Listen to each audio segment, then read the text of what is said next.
Aujourd'hui, la dépression est vue comme une crainte dans notre société. Beaucoup de personnes partagent leurs expériences sur la dépression, qui peuvent être vraies ou pas. Mais aujourd'hui, on observe une tendance à de plus en plus romantiser la dépression, romantiser la souffrance, romantiser tout ce qui est santé mentale. Et pourtant, c'est un volet très important. Des personnes en souffrent énormément. Des personnes ont même des tendances S, alors que des personnes prennent encore ça pour une tendance.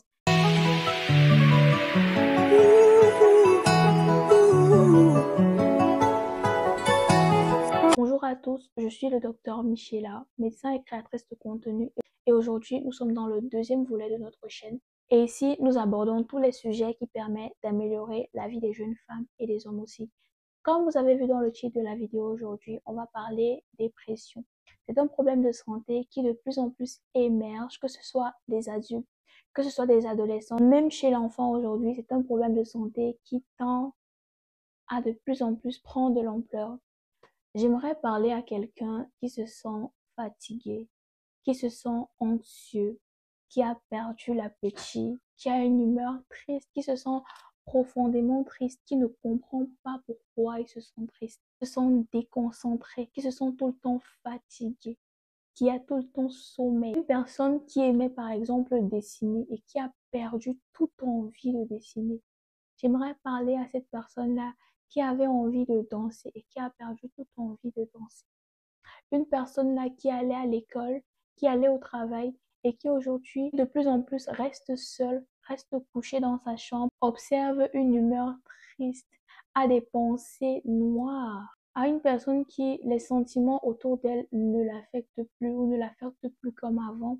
J'aimerais vous dire aujourd'hui que ce n'est pas de votre faute. Aujourd'hui, beaucoup de personnes pensent encore que les maladies de santé mentale, c'est une faiblesse, c'est ne pas être fort, c'est ne pas savoir faire face aux épreuves de la vie. Alors que non, ce sont des pathologies réelles qui n'existent pas que dans un contexte particulier. Parce qu'aujourd'hui, dans le contexte africain, beaucoup de personnes pensent encore que c'est un mythe. C'est pourquoi quand quelqu'un se sent mal, il a peur de s'exprimer parce qu'on dira que non, tu es faible. Non, tu n'es pas assez fort. Non, tu ne sais rien faire. Ce n'est pas de ta faute. Il faut savoir que tu n'as pas à t'en vouloir de te sentir comme ça. Il faut savoir que ce n'est pas ta responsabilité si tu es malade.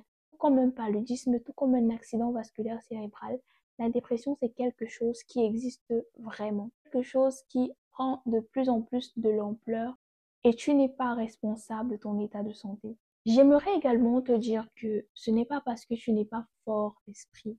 Ça n'a rien à voir avec l'état de force d'esprit, l'état de faiblesse d'esprit. Bien sûr, il y a des facteurs favorisants, mais tout le monde est exposé à ces pathologies-là. Tout le monde est exposé parce qu'il y a des cas où, sans facteur, sans antécédent, des personnes ont développé une dépression. Ça ne veut pas dire que tu es faible. Ça ne veut pas dire que tu ne sais à rien. Ça ne veut pas dire que tu ne comptes pas. C'est quelque chose qui nécessite une attention particulière. J'aimerais parler à quelqu'un aujourd'hui qui a dans son entourage une personne qui a changé. On dit souvent, elle a changé, elle est devenue bizarre, elle reste seule, elle ne parle plus à personne, elle n'envoie plus de messages, elle n'écrit plus. Ça peut être que la personne veut se retirer, ça existe, mais ce n'est pas toujours ça. Parfois aussi, ce sont des signes qui montrent que la personne a ce qu'on appelle une désinsertion sociale. Et quand vous remarquez qu'une personne dans votre entourage se désinsère socialement, la première des choses n'est pas de penser que la personne veut vous quitter. La première des choses n'est pas de penser que la personne en a marre de vous, que la personne a un problème avec vous. Les idées reçues, les pensées peuvent faire que si même une personne se sent mal, la personne aura peur de parler parce qu'on lui dira non, c'est pas dans notre contexte ça, tu n'es pas fort d'esprit. Il faut prier. Non, quand on est malade, on prie, non, on se soigne. C'est pas quand on a un problème de santé mentale que c'est forcément un démon. Dire à tous ceux qui regardent ces vidéos, veillez sur votre entourage. Observez vraiment votre entourage. C'est vrai, on ne peut pas écrire à chacun chaque jour, on ne peut pas. Mais quand vous écrivez à quelqu'un, ne venez pas juste dire, tu m'as oublié, ça fait longtemps, mais tu m'as oublié, tu ne m'écris pas. Si je ne t'écris pas, tu ne m'écris pas, non. Demandez à la personne comment tu vas. Mais pas comment tu vas juste en passant, comment tu vas, ça va, non. Comment tu vas émotionnellement, ça va. Et vous allez écouter des trucs. Je fais cette vidéo aussi parce que aujourd'hui j'ai reçu un message d'une abonnée qui m'a littéralement fondu le cœur et je me suis dit non, c'est pas possible.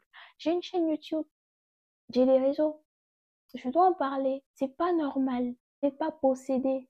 Vous n'avez pas des démons. Vous êtes juste malade parfois. Vous avez juste un problème de santé parfois. C'est pas des démons, c'est pas une sorcellerie, c'est pas un envoûtement, c'est pas un sort familial, c'est pas une chaîne. Il faut arrêter de tout mystifier. Il faut arrêter de tout voir en noir. Il faut arrêter de tout. Parfois, la solution est là devant nous. Le problème est là, le problème est simple et la solution est devant nous. Et il faut apprendre à regarder cette solution-là. J'aimerais dire aujourd'hui à une personne qui déprime, si tu regardes cette vidéo, tu es une personne forte déjà. Tu es une personne qui mérite tout ce qu'il y a de mieux. C'est vrai, écouter ces paroles, si actuellement tu vas te dire non, c'est pas possible. Mais tu es une personne qui a de la valeur. Ta vie compte, ton avis compte. Et j'aimerais te dire que si tu regardes cette vidéo-ci, laisse-toi aider par ton entourage, laisse-toi aider par tous ceux qui aimeraient t'aider. Et si tu ressens une envie de parler, si tu ressens une envie d'être écouté, n'hésite pas à écrire à cette personne derrière cette page-ci. Ses contacts sont en barre d'infos et je me ferai le plaisir de discuter ou alors de t'écouter.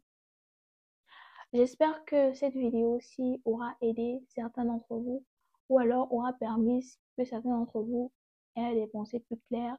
Arrêtons de penser que la dépression, c'est un problème de force mentale, c'est un problème de sorcellerie, c'est un problème. Non, parfois la personne est juste malade. Une dernière chose à dire, c'est que je vous invite vraiment, mais vraiment, à rencontrer quelqu'un, à discuter avec quelqu'un habilité à vous aider. Je serais très ravie de vous lire, pas forcément en commentaire. C'est une vidéo particulière, c'est une vidéo sur laquelle je ne ferai pas de communication ni de promo. J'espère que une personne pourra tomber sur ça et que ça pourra l'aider. Cette vidéo aussi, c'est une vidéo à cœur ouvert, elle n'a pas été scriptée, elle n'a pas été. Non, c'est une vidéo sur laquelle, voilà, j'aimerais juste parler à quelqu'un qui se sent concerné, à quelqu'un dont l'entourage peut se sentir concerné, à quelqu'un qui est dans l'entourage d'une personne qui est concernée et à nous tous en général, parce que nous tous, nous sommes exposés. Soyons bienveillants envers les autres et portez-vous bien. C'était le docteur Michela et je serais très ravie de vous retrouver dans une prochaine vidéo. À très vite.